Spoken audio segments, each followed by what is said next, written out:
Welcome, everyone, to yet another episode of Sipping Security. I am your unofficial host, Justin Fields, joined with my esteemed colleague, Mr. Dave Abbott. Welcome. Today, we're going to have a fun episode with not a whole lot of scripting.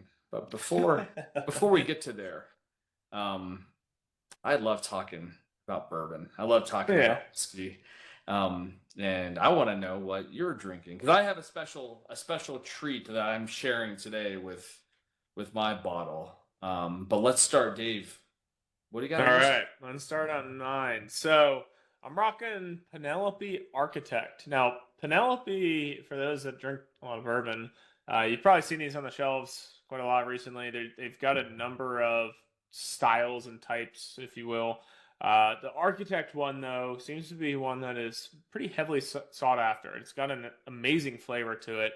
Of the 7 or 8 Penelopes I've tried, this is probably my favorite, and then the Toasted is a close second. Something that's really interesting with Penelope, though, is they've been using MGP products. So MGP is basically they create a ton of bourbon and white label it, and then other brands will buy their product in volume, rebrand it, do different mixes of it, and then that's how they go to market before they've been able to create their own. So Penelope's only been around since, I think, 2018. So 5 years now. And what's amazing is MGP did a groundbreaking deal recently with them to acquire them and bring them into the fold for over $100 million. Wow. Think about that. Like, Penelope's buying MGP's juice, productizing it, and selling it. Now MGP is saying, your brand is so valuable that you built in 5 years that we're going to acquire that for $100 million. That blows me away. So you think about like the value of marketing in a brand, that right there, 5 years, $100 million payoff. It's pretty big. Bad. It makes me think, Dave, that maybe you and I should invest in bourbon. Do our own brand or something. Yeah, there we go. Right. I think it's a little more involved than just throwing money at it, but I agree. I'd be willing to try. Agree. Yeah, I agree completely. Well, fantastic, right? So I'll have to pick up a bottle. Then again, I think, I think me and growing my love for bourbon and whatnot, I'm still building my collection. And I actually, I received a gift. Dave, you and I do enablements, like we talk to customers, partners, right, across in our day job. And I actually did a security session for an organization called GDT. And the session was cool because it was, kind of like a little bit of my brainchild. Of the title of it was How to Fail at Security. And it was all about frameworks, Zero Trust, we talked SASE, so on and so forth. I think it was a very popular event. So Courtney out there at GDT, thank you so much. And she sent me a bottle of Knob Creek. Not just any old Knob Creek, but the 12-year. That's some good stuff. Yeah, so good stuff, and it has their logo on the back and whatnot. So I literally I think that's like the coolest thing. Like, yeah. I'm such a nerd. Is that a sticker? Or is that like ingrained in the glass? It's engraved in glass. Yeah, yeah. So that's it's awesome, like, man. it is there, and it was one of the first things I noticed. And I pinged Courtney after receiving it, and thanks to the entire team there for a phenomenal event. But I'm like, I'm such a nerd, but that is the coolest thing. Like, what if I did this with my initials? What if we did Sip and Security? Like, my mind just went crazy. I'm like, I'm totally going to do a shout out on our podcast today. So thank you to them. And again, I don't think I've had Knob Creek before. I think as we continue these, I'm learning like what I like and what I don't like, the smoky, the burn, like all these different things. So yeah. So Knob Creek 12 is a great one to get started with. That's a good bottle. That's phenomenal. So cheers to you. Right? Happy December. That's all right. Oh, so good. So good. It is afternoon somewhere. Which is phenomenal. I mean, it's evening for me. Like, it gets dark at 5, so that is true. And I'm feeling in my man cave. I got the mood lights going. I mean, I'm ready to drink some bourbon. I might light up a cigar inside. Actually, my wife would kill me. I'm not doing that. Yeah. Outside cigars, right? Yeah. And again, we still have to do one of these in person. Like, I think it'd be great to do a podcast in person. And I really want to change venues, right? And I think I've mentioned before some of the earlier bottles I've shared. with a local distillery, right? 5280 Distillery. Like I want to go to their shop. Like I want to go to their place Be fun. and do and bring my my mini that's sitting behind me and just plop it in, connect, and Yep. like let's do it, right? So a part of that, Dave, like today, like our topic of conversation is securing hybrid work. So my strategic focus right here at Cisco is hybrid work and then security, right? SASE, Zero Trust, so on and so forth. And your title is a secure hybrid work architect. Like the fact that I can take my mini and go plug in, like do it and work and so on and so forth. And I think that's really cool. But tell me like what does secure hybrid work architect mean? Like just in general. Like again, we talk security, but how do you secure hybrid work? Yeah, so much of what we want to focus on is around user interaction to our applications. And sometimes we forget about the network that lives in between that. So when we're thinking about securing hybrid work, I need to be able to apply the same security policy, whether I'm at the office in a campus or a branch, or if I'm at home. So that now means that I need to think about, okay, there's devices and things and users that will maybe only be in the office. So I'm going to protect that a certain way. But if they're roaming, I have to put some form of a client on, Right. or else I really just can't trust it. Like if Bob in marketing went home with his own laptop and did a bunch of naughty things at home and then came in the office next day, I need to know about Yeah. that. And so if that's a blind spot to me, that's a real problem. So we got to start carrying the security into enabling that hybrid work, but there's a way to do it in a seamless fashion to the end user. Like we want to enable work to be easy, but do it securely. So when we think about frictionless experiences for end users, part of that's around the collaboration tools we use and the access to the networking and the fast internet speeds we get, but it also needs to be frictionless experience for security. How I log Yeah. into my applications and can I authenticate with my fingerprint instead of remembering 1,000 different passwords? These are all items that really should be unbeknownst to the end user. And there's a very common example that we're running into right now, which is why should Bob at marketing know where the app lives? I mean, you think about VPN using any Yeah. connect. I had to remember, oh yeah, that website I'm used to going to for my job, I had to turn on AnyConnect for. Well, that's implying to the person that's a private app. You now need to know where it lives. You need to know all these Yeah. special things to access it.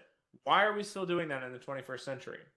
And so we're moving into these models of heavier levels of security and scrutiny and ensuring we've got proper enforcement no matter where the person is. It shouldn't have a different policy of on-prem versus remote, but it's making it frictionless as well, making it simple and easy to consume from an end user perspective. Right. And with being hybrid, to your point, like it's risk, right? Because you don't necessarily know the environment that the worker is working in. So home office, great. Like, yeah, my home office is secure as much as I think it's secure. But I go to a coffee shop. Is that internet connection private? Is like I go to an airport. You go to all those other places, and I think it imposes risk. And I think that risk is difficult to define, but I think that we all know that this whole hybrid work thing is here to stay. It's not going anywhere. I don't have an office right here in Denver to go to anymore. So like I'm always going to be that remote worker. I'm always going to be a hybrid worker. But that invokes risk. So how do we mitigate risk, right, with security? Yeah, I think defense in depth becomes one of the top ways that we help to mitigate that risk. Understanding that there's a number of different attack vectors, and most of the time, when an attack hits an organization, it's not from a single facet. It's not from, oh, you open an email, now your whole company's screwed. No, there's a multi-step process to get there, from the email's received to the user clicks on it to that website was allowed to be accessed to. Now you've downloaded something bad. Now it's got lateral sprawl and you didn't segment. There's a lot of things that we can do along that kill chain to stop that attack from being able to fully and perfectly execute. Of course, attackers are getting smarter. They're Yeah. figuring that out. They know how to navigate these things. So we have to stay ahead of that. Yeah. But it's that defense in depth and ensuring that I'm not just deploying a firewall and wiping my hands saying, yeah, I'm good. And Yeah. I think most of our customers get that. They're beyond that. But it's understanding, okay, I have things in place today, but are they enough? Are they doing enough for me? Yeah. And to help answer that question, that's when we typically lean into frameworks. Frameworks like Zero Trust, frameworks like SASE. It helps us to identify where those gaps are within our environment and lean into a more modern day infrastructure that, again, isn't just about growing security, but it also increases performance and end user experience. Yeah.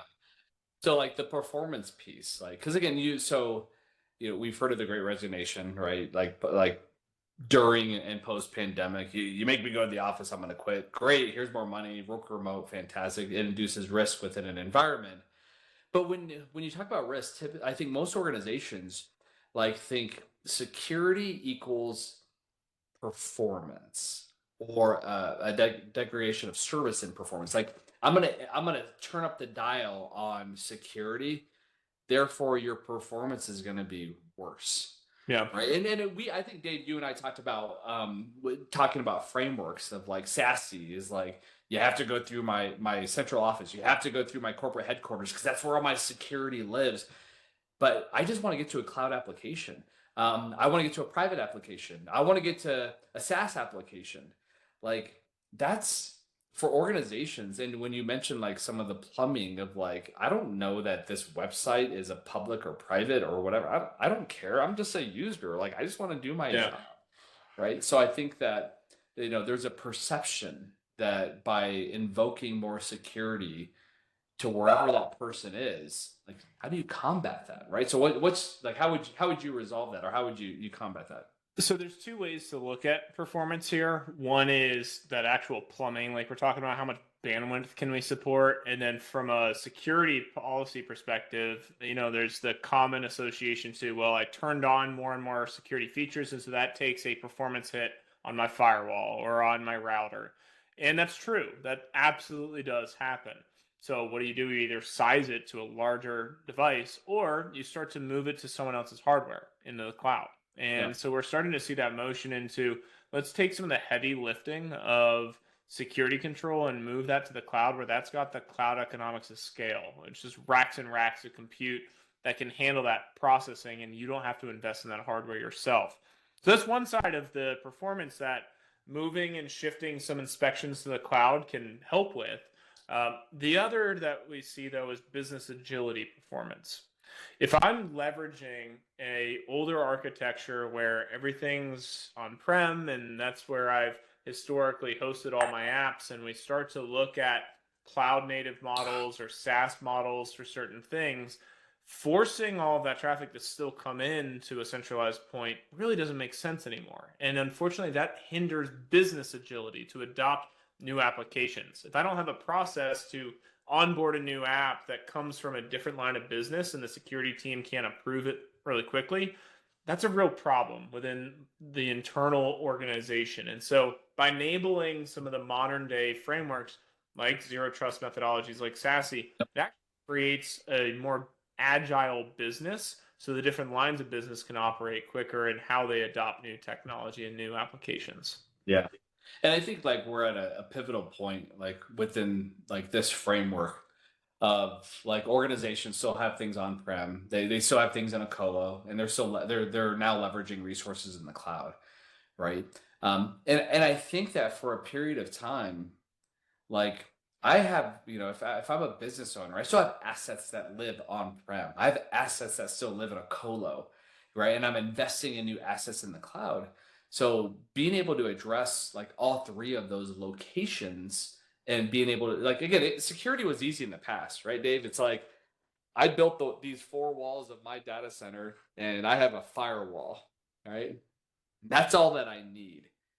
Now it's like, no, I have things on prem. I have things that are in a colo. I have things that are in a cloud. I leverage SaaS applications, right? I'm on Office 365.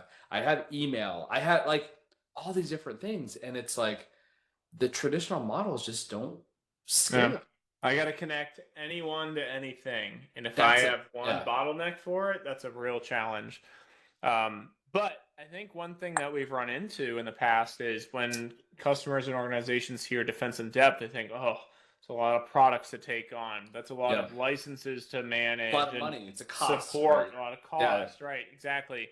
And especially when you think about that roaming device, now all of a sudden I'm thinking about 5 to 10 clients I've got to manage. And Oh, it's one of the big challenges that we've run into of customers that'll have client bloat where they've got a MDM deployed and a VPN deployed and a endpoint security yeah. deployed and a DLP engine on the back end deployed and all these Yeah.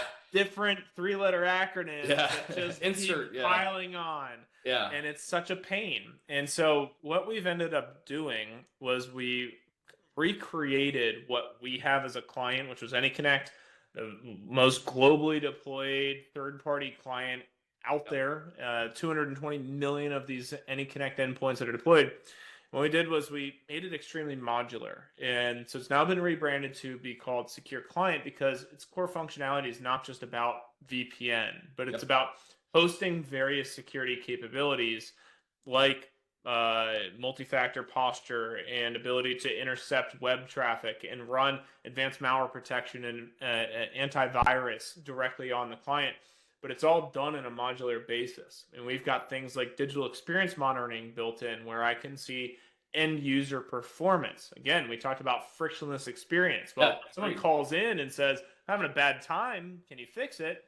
If I've got no visibility or I got to install another client for that, that just continues to perpetuate the problem.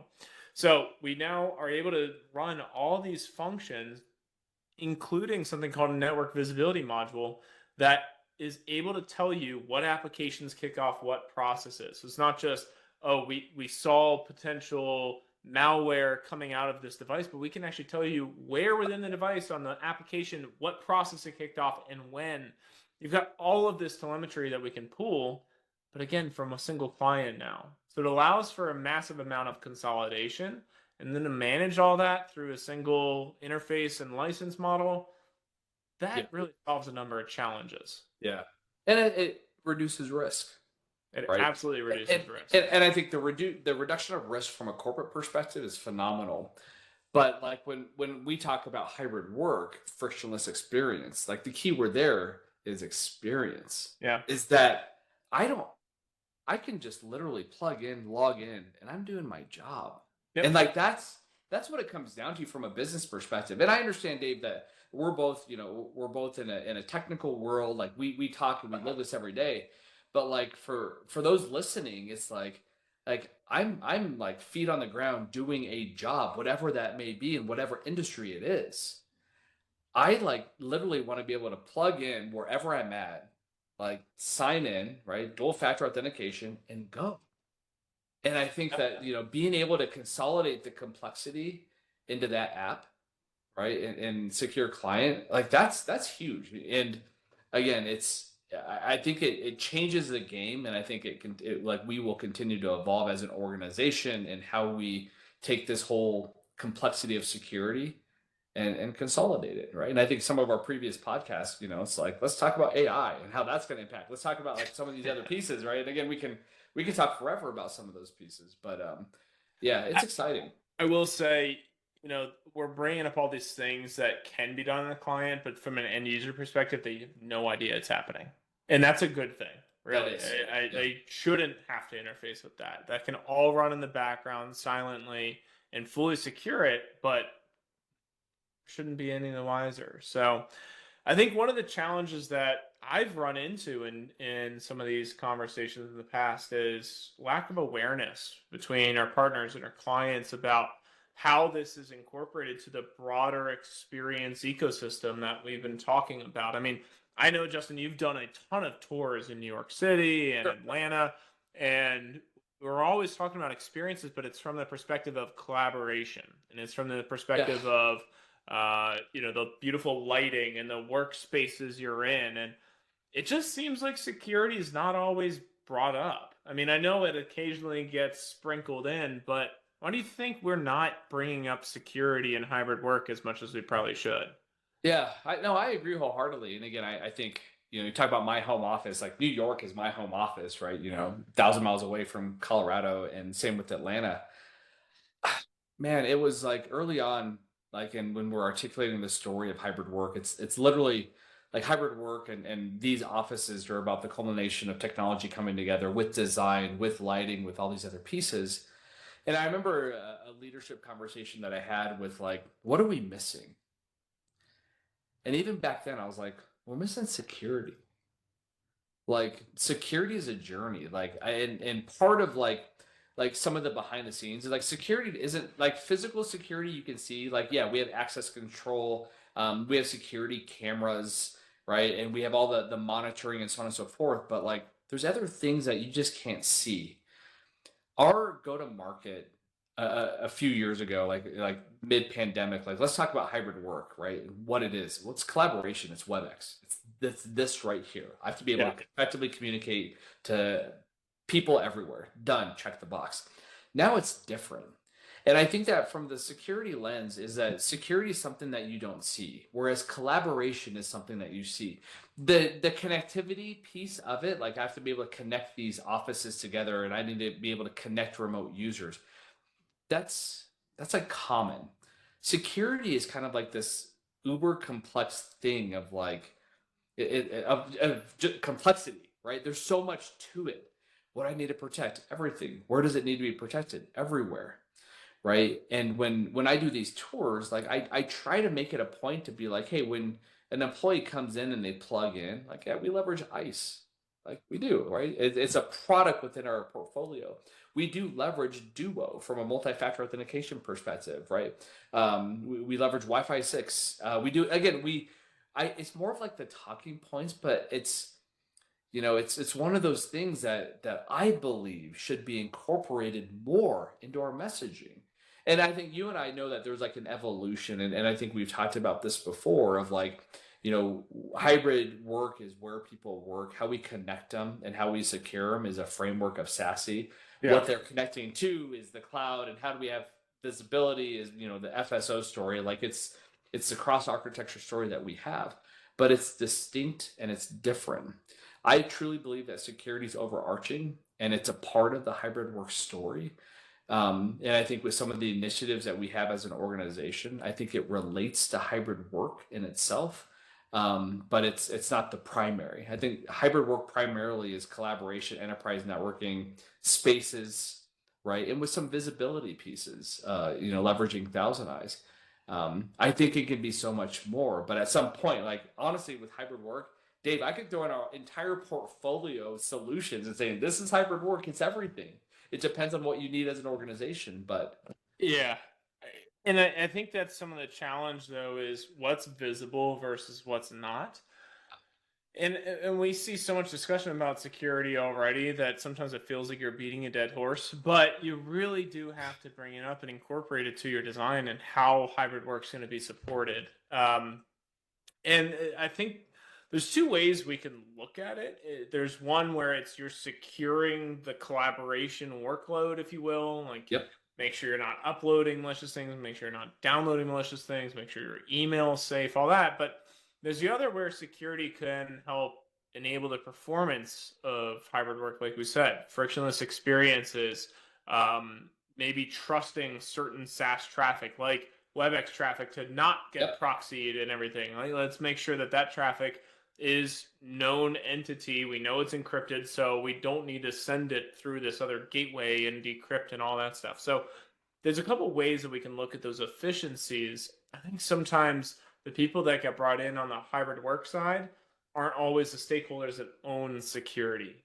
and their initiatives and their projects may not bring in security until it's too late, unfortunately. And the downside to security, quite honestly, is it's only recognized when things go bad. Agreed. Right? You don't sit there on a Monday and go, "Holy crap, we've got great cybersecurity," because you didn't notice it. You don't notice it until it goes bad. And so I think sometimes it's the challenge that we need to do a very intentional recognition of what Yep. security brings to the table and how it enables our business and incorporate that to our overall strategy. Yeah. And I think the business side of that's key. Like and it's not, again, you don't, no one ever calls a service desk and be like, hey, I just want to tell you all that you're doing a great job and our infrastructure is great. It never happens. How awesome would that be? There's an issue, right? And CIOs and CISOs, like they get the phone call when things are broken. Like you expect that everything's going to be secure, right? And there's so many articles about like, yeah, you clicked on an email from the office and it did all these these bad things. I think being able to relate it back to business, right? Just like what we're doing from from a storytelling perspective, from an outcome perspective, is like if we have a private conversation and we're talking about financials, or you're the CEO of a company talking with the CFO, and you're talking about HR issues, or you're talking about financials, is that connection secure regardless of where I'm at? Is the collaboration device that I'm on secure? Right? Is there risk that, like right now, Dave, we're having a podcast, it's being recorded, right? But is there a risk with what we're talking about from the outside? That's where security comes in. And knowing the fact that like I have security protocols built into the device, that I know that WebEx is a secure platform, right? Password protected, etc. So like those are all things that build my confidence, that de-risk, right, the potential there. And I think some of those things I don't think are talked about. Right, back to your original question, is that yeah, hybrid work is collaboration, enterprise networking, spaces, visibility. Like let's get people back to the office. Great talk track there, but let's also make sure that it's secure. So something that's interesting too that comes to mind, you're rattling off a lot of technology that can enable the hybrid work experience and enable security controls. But there's another side to this, which is around the culture and the people and the education. You may not be able to control the fact that someone's sitting on a recording and goes to post up to YouTube some confidential information. I mean, it's really tough to go and like scrub video content and transcript that and make sure that that's not against petabytes DLP. of data of right. It's one thing if it's transmitted by bits and bytes from a data perspective, but something like video is tough. So you also have to think about the culture and strategy around how you educate your end users of what's acceptable and what's not acceptable. Yeah. And that transcends all the technology discussion that we're having, but that's absolutely another area that businesses need to focus on. Yeah, I agree. And I think some of the sessions that we've done in the past, and I like pulling in outside resources like Gartner, how we educate and train our employees needs to change, right? Because it's in the largest scale, it's not working, right? A prince in some foreign country, like is going to give me $1 million, and I'm going to click on the link, like. The traditional methods. That's the stuff that doesn't work anymore. We know that, but the problem with AI and ChatGPT and Bard, etc., is now it looks pretty freaking legit. It looks real. And you have to like, you as an individual, and how we need to train individuals on security is different. It's different today than it was a year ago, right? And we all know not to click on the link from the prince of some other country, but you get an email saying, hey, like, I need you to transfer funds because I'm out of pocket. Click on the, send it, via our normal means, but use this routing number instead. Or, hey, this is Pastor Scott from your church, and we're looking to raise funds to restore our parking lot. Or, it's like, where do I send? Like, yeah. And then you look at, and then you as an individual do the inspection. Like, and actually, at first thought, you're like, yeah, no problem. Like, I totally support this. But then you start inspecting, like, what's this email address you're coming from? Like, that doesn't make any sense, right? You've never asked for me like this before. That right there is education. Most people wouldn't know to look at it. So yeah. No, all great stuff, man. So I think again, there's, in being a secure hybrid work architect, like secure everything everywhere. It's a different conversation, and it de-risks thing regardless of where you are, and there's obviously the technology component of like what we do to implement that. I think we both agree, Dave, that like it comes down to the experience, but what's behind the experience is key, right? So I just you asked me too, like, what does it mean to be a secure hybrid work architect? What it really comes down to is I'm trying to distribute the enforcement points. Like, where can we gather telemetry and where can we enforce? exactly. Making sure that it's not just reliant on the traditional network anymore. That we're running that for the end user's device, that we're running that on our applications themselves, understanding that we have to distribute where the enforcement lives. Yeah. But make sure that it's a frictionless experience that enables hybrid work. And again, you mentioned this before, it's leveraging frameworks. And the great thing about frameworks is that a framework's a framework. You don't have to leverage all the different things within that framework. You have to manage the things that are within your budget, that are within like and what you have to protect. It varies. Like what's important to you is different than what's important to me, right? And then what's important to the next individual and how we protect things. It's up to us. Yeah, so no, fascinating. And again, I always appreciate our conversations. And yeah, I think securing everything everywhere and securing hybrid work is a fitting title, right? That you have there.